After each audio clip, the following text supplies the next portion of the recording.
जय श्री कृष्ण, जय श्री राधे। जैसा कि हमको पता है माघ मास चल रहा है और हम लोग रोज एक कथा का श्रवण करते हैं माघ मास की। आज पंचम कथा का हम लोग श्रवण करेंगे जो इस प्रकार है। दत्तात्रेय जी कहते हैं कि हे राजन, एक प्राचीन इतिहास कहता है भृगु वंश में ऋषिका नाम की एक ब्राह्मणी थी जो बाल काल में ही विधवा हो गई थी।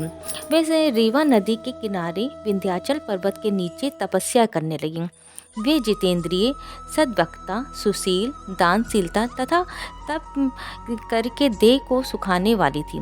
वे अग्नि में आहुति देकर उच्च व्रति द्वारा छठे काल में भोजन करती थी। वे बल काल धारण करती थी और संतोष से अपना जीवन व्यतीत करती थी। उसने रेवा और कपिल नदी के संगम में 60 वर्ष तक के माघ स्नान किया, फिर वहीं पर मृत्यु को प्राप्त हुई।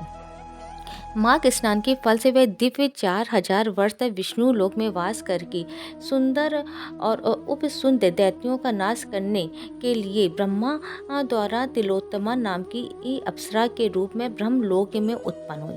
वे अत्यंत रूपवती, गान विद्या में अति प्रवीण तथा मुकुट कुंडल से शोभायान थी।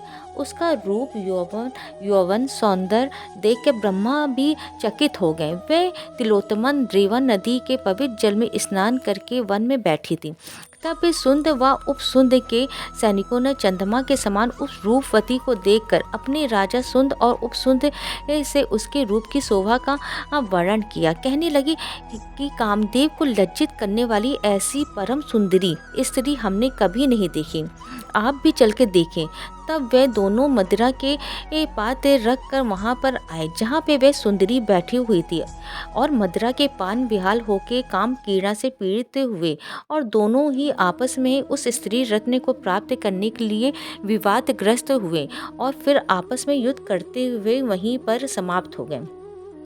उन दोनों को मरा हुआ देख के उनके सैनिकों ने बड़ा कोलाहल मचाया और तब वे तिलोत्तमा काल रात्रि के समान उनको पर्वत से गिराती हुई 10 दिशाओं को प्रकाशमान करती हुई आकाश में चली गई और देवकार सिद्ध करके ब्रह्मा के सामने आई। तो ब्रह्मा जी ने प्रसन्नता से कहा कि हे चंद्रवती, मैंने तुमको सूर्य के रथ पर स्थान दिया।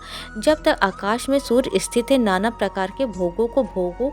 और सो हे राजन, वे ब्रह्मणी अब भी सूर्य के रथ पर माघ मास से स्नान के उत्तम भोगों को भोग रही। इसलिए श्रद्धावान पुरुषों को उत्तम गति पाने के लिए यत्न के साथ माघ मास में विधि पूर्वक स्नान करना चाहिए।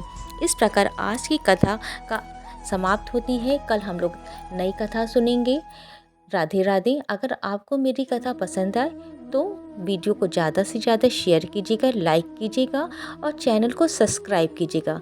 कमेंट में जय श्री राधे, जय श्री विष्णु लिखिएगा। ओम नमः शिवाय।